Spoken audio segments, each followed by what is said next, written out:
अस्सलाम वालेकुम। Today the topic of discussion is aromatic hydrocarbons. Aromatic hydrocarbon बच्चे जैसे कि आपने पढ़ा है, टर्म एरोमेटिक जो है वो वर्ड डिराइव किया गया है वर्ड एरोमा से, जो कि एरोमा जो है वो एक ग्रीक वर्ड है और इसका मतलब है ऑर्डर या फ्रेगरेंट, यानी इसकी स्मेल है। ठीक है, और ये ऐसे हाइड्रोकार्बन्स हैं जिनमें कार्बन टू हाइड्रोजन रेशो जो है वो कम होती है। जैसे आपने अल्केन्स को पढ़ा या अल्काइंस को पढ़ा, तो उनमें अल्केन्स में कार्बन टू हाइड्रोजन रेशो सबसे ज़्यादा थी, उसके बाद अल्कीन में थोड़ी सी कम हो गई और अल्काइन में सबसे लेस थी। इसी तरह से एरोमेटिक हाइड्रोकार्बन में जैसे आप एग्जांपल लेते हैं बच्चे बेंजीन को, तो बेंजीन में आप देख रहे हैं कि एरोमेटिक हाइड्रोकार्बन है और इसमें कार्बन टू हाइड्रोजन रेशो जो है वो सबसे लेस हो जाती है क्योंकि ये साइक्लिक फॉर्म में मौजूद है। अच्छा जी, बेंजीन में अगर आप देखते हैं तो बेंजीन में हमें पता है कि हर कॉर्नर जो है वो किसको शो करता है, कार्बन को शो करता है, और इसमें यानी कि एक ही साइक्लिक रिंग जो है वो मौजूद है। लेकिन जब हम दूसरे कंपाउंड की बात करते हैं, जैसे हमारे पास नेफ्थलीन है, तो इसमें दो बेंजीन रिंग जो हैं वो आपस में एक दूसरे के साथ जुड़ी हुई हैं। जब भी दो बेंजीन रिंग भी आपस में कंबाइन हो सकती हैं, 3 भी हो सकती हैं या इससे ज़्यादा भी हो सकती हैं। और कुछ कंपाउंड्स बेटे ऐसे भी होंगे जिनमें एक जो है वो अल्काइल ग्रुप भी लगा हो सकता है। जैसे आपके पास टॉलोइन की एग्जांपल है, बेंजीन रिंग है और उसकी एक कार्बन के साथ जो है वो मिथाइल ग्रुप अटैच हो, आप इसको मिथाइल बेंजीन भी सिंपल कह सकते हो, और इसका स्पेसिफिक नेम भी है जिसको हम क्या कहते हैं, टॉलोइन।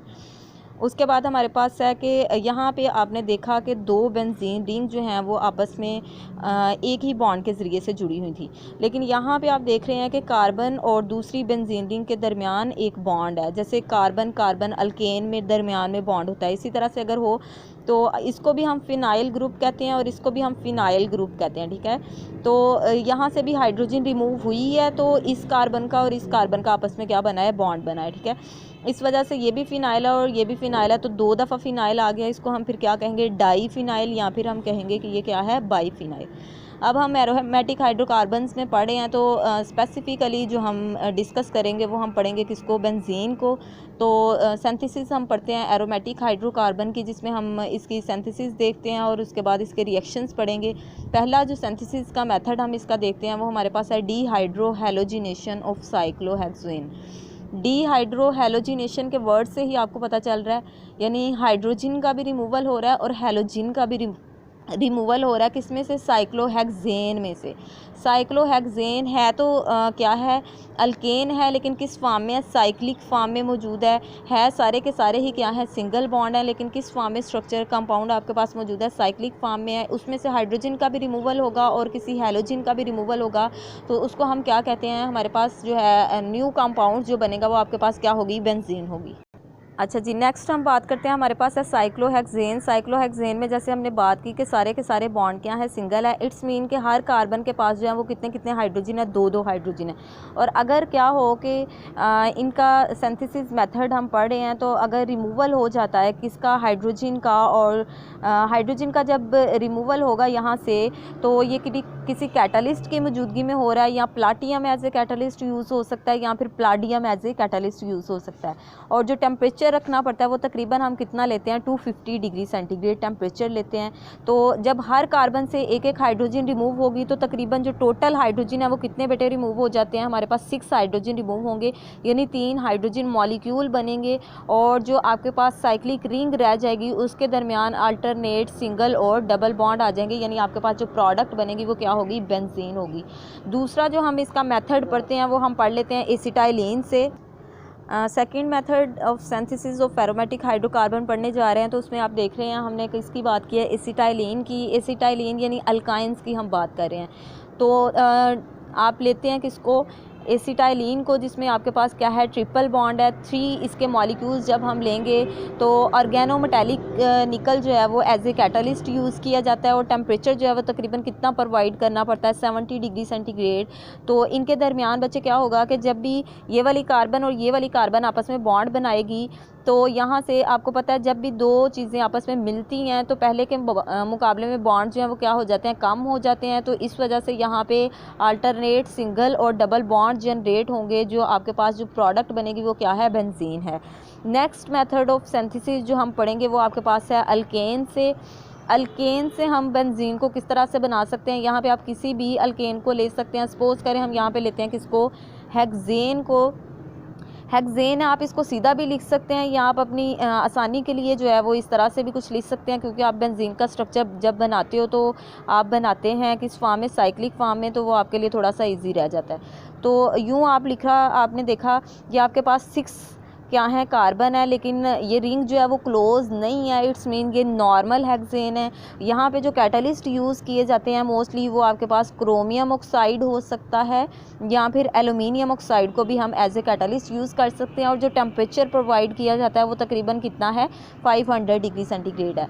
तो होगा क्या कि हर कार्बन से, ये वाली जो सेंटर वाली चारों कार्बन है इनमें से एक एक हाइड्रोजन रिमूव होगी, और जो कॉर्नर पे 2 कार्बन मौजूद हैं इन दोनों में से 2-2 हाइड्रोजन रिमूव होंगी। यानी जो टोटल हाइड्रोजन हमारे पास रिमूव हो जाती हैं वो कितनी हैं, 8 हाइड्रोजन है। जब 8 हाइड्रोजन रिमूव हो जाएंगी तो ये जो है वो आपस में, ये वाली कार्बन और ये वाली कार्बन जो है वो आपस में क्या बना लेंगी, बॉन्ड बना लेंगी। जब बॉन्ड बनाएंगी तो यहाँ पे आपके पास जो प्रोडक्ट बनेगी वो क्या होगी, अल्कीन होगी, यानी सॉरी आपके पास क्या होगा, बेंजीन होगी।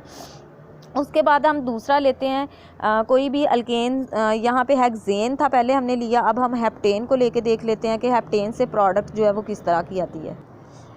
हेप्टेन की जब हम बात करते हैं तो हमारे पास जो कार्बन है वो कितने हो जाते हैं, 7 कार्बन हो जाते हैं। तो इसको भी हम अपनी आसानी के लिए कुछ इसी तरह से ड्रा कर लेते हैं जैसे हम बेंजीन रिंग को ड्रा करते हैं, साइक्लिक फॉर्म में थोड़ा सा कर लेते हैं।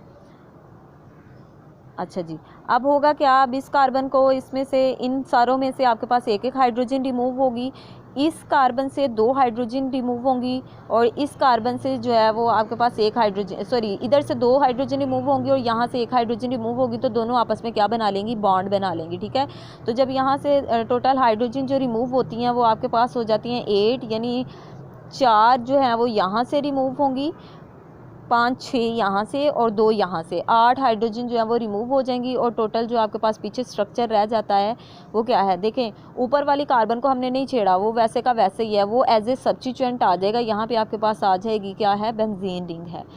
तो इसका स्पेसिफिक नेम हमने पढ़ा था, यहाँ हम मिथाइल बेंजीन भी कह सकते हैं, यहाँ हम इसको क्या कहते हैं, टॉलोइन भी कहते हैं। नेक्स्ट हम इसके जो मेथड्स पढ़ेंगे वो लेबॉर्ट्री प्रेपरेशन मेथड्स हैं।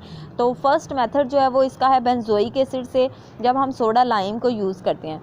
तो पहला मेथड जो है वो सोडियम साल्ट है, किसका, बेंजोइक एसिड का। बेंजोइक एसिड आपने पढ़ा था कि COOH ग्रुप को आप क्या कहते हैं, एसिडिक ग्रुप कहते हैं, लेकिन ये बेंजीन के साथ जब COO ग्रुप लगा होगा तो ये बेंजोइक ग्रुप है और साथ में सोडियम है, तो sodium salt of benzoic acid, sodium salt of benzoic acid या सोडियम बेंजोएट भी इसको कह सकते हैं। जब इसका रिएक्शन होता है किसके साथ, सोडियम हाइड्रोक्साइड के साथ, किसकी मौजूदगी में रिएक्शन हो रहा है, कैल्शियम ऑक्साइड की मौजूदगी में रिएक्शन हो रहा है, तो होगा क्या कि यहाँ से ये वाला सोडियम और ये वाला सोडियम आपस में दोनों कंबाइन करेंगे और इसको बना देंगे, क्या बनाएंगे, Na2।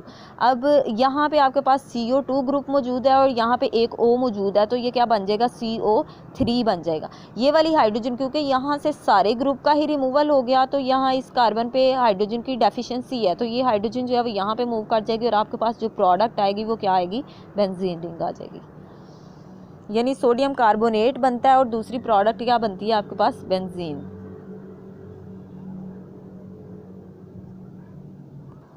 अच्छा जी, नेक्स्ट मेथड है इसका, डिस्टिलेशन की जाती है किसकी, फिनोल की, किसकी मौजूदगी में करवाई जाती है, जिंक की मौजूदगी में करवाई जाती है। जैसे सपोज़ करें हम किसको लेते हैं, फिनोल है आपके पास, फिनोल हम उसको कहते हैं जब भी बेंजीन रिंग के ऊपर जो है वो hydroxyl group as a functional group लगा होगा तो इसको हम क्या कहेंगे, फिनोल। तो जब फिनोल का जिंक की मौजूदगी में रिएक्शन करवाया जाता है तो होगा क्या कि यहाँ से ये वाली ऑक्सीजन और जिंक आपस में रिएक्ट करेंगे और क्या बना देंगे, जिंक ऑक्साइड बना देंगे, और ये वाली जो हाइड्रोजन है वो इस कार्बन की जगह पे आ जाएगी, तो आपके पास जो प्रोडक्ट बनेगी वो क्या होगी, बेंजीन रिंग होगा। इसी तरह से हम नेक्स्ट जो है वो बेंजीन सल्फोनिक एसिड को भी यूज़ कर सकते हैं जब उसकी क्या करवाएंगे, हाइड्रेशन करवाएंगे। सपोज़ करें आपके पास ये क्या है, बेंजीन है और ऊपर क्या लगा हुआ है, SO3H ग्रुप, जब भी होगा तो इसको सल्फोनिक ग्रुप कहते हैं। और जब इसका वाटर की मौजूदगी में रिएक्शन होता है तो आपके पास जो प्रोडक्ट आएगी वो किस तरह से बनेगी, देखें यहाँ से ये वाली ग्रुप यानी हाइड्रोक्सल ग्रुप और सल्फोनिक एसिड ग्रुप दोनों जो है वो रिएक्ट करेंगे तो हाइड्रोजन हो जाएंगी 2 और SO3 यहाँ पे, और एक ये वाला आ जाएगा तो कितने बन जाएंगे 4। और ये वाली हाइड्रोजन जो है वो इस कार्बन के साथ जाके जब अटैच होगी तो यहाँ पे भी क्या लग जाएगा, बेंजीन रिंग जो है वो बन जाएगी आपके पास। ये तो थे इसके सिंथेसिस मेथड। लास्ट पे हम जो सबसे इम्पोर्टेंट मेथड इसका पढ़ने चाह रहे हैं वो हमारे पास है words fitting method.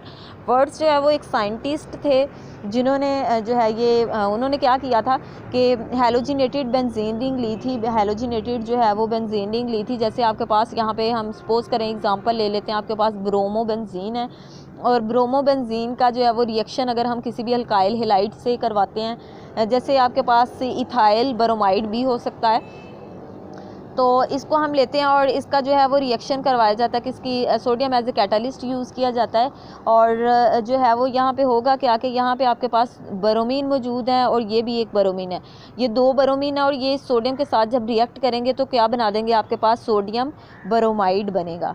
Sodium bromide, ये वाला जो इथाइल ग्रुप है वो क्या करेगा, ये इथाइल ग्रुप जो है वो इस बेंजीन रिंग के साथ जाके लग जाएगा तो आपके पास जो प्रोडक्ट बनेगी वो क्या होगी, इथाइल बेंजीन। यानी सब्स्टिट्यूटेड बेंजीन भी आप बना सकते हैं। ऐसा नहीं है कि सिंपल बेंजीन ही सिर्फ प्रिपेयर की जा सके, क्योंकि एरोमेटिक हाइड्रोकार्बन में सारे के सारे सब्स्टिट्यूटेड बेंजीन भी जो है वो आते हैं। अच्छा जी, रिएक्शंस की जब बात करेंगे तो रिएक्शन में सबसे पहले जो है वो उसका मैकेनिज़्म आना चाहिए और उसके बाद जो है उसके हम इलेक्ट्रोफिलिक सब्स्टिट्यूशन रिएक्शन देखेंगे और जो है वो न्यूक्लियोफिलिक सब्स्टिट्यूशन रिएक्शन जो है वो बेंजीन के देखेंगे।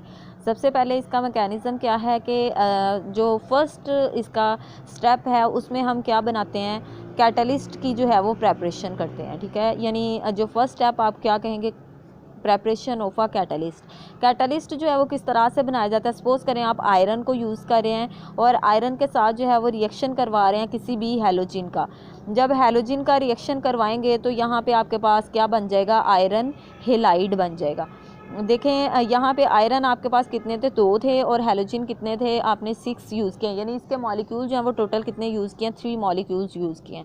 तो यहाँ पे अगर हम 2 लगा दें और यहाँ पे 3 लगा दें तो आप देख रहे हैं कि हैलोजिन भी पूरे हो जाते हैं और हमारे पास जो कैटलिस्ट बनता है वो क्या है, आयरन हेलाइड है। अब इसी आयरन हेलाइड को हम लेंगे और किसी हैलोजिन के साथ इसका रिएक्शन करवाएंगे और आप इलेक्ट्रोफाइल प्रिपेयर करेंगे। यहाँ से एक जो हमारे पास हैलोजिन होगा वो इस आयरन हेलाइड पे अटैक करेगा और इसको कन्वर्ट कर देगा किसमें, आयरन हेलाइड में, और पीछे जो है वो आपके पास रह जाएगा हैलोजिन आयन, यानी आपके पास एक इलेक्ट्रोफाइल जो है वो बन गया है।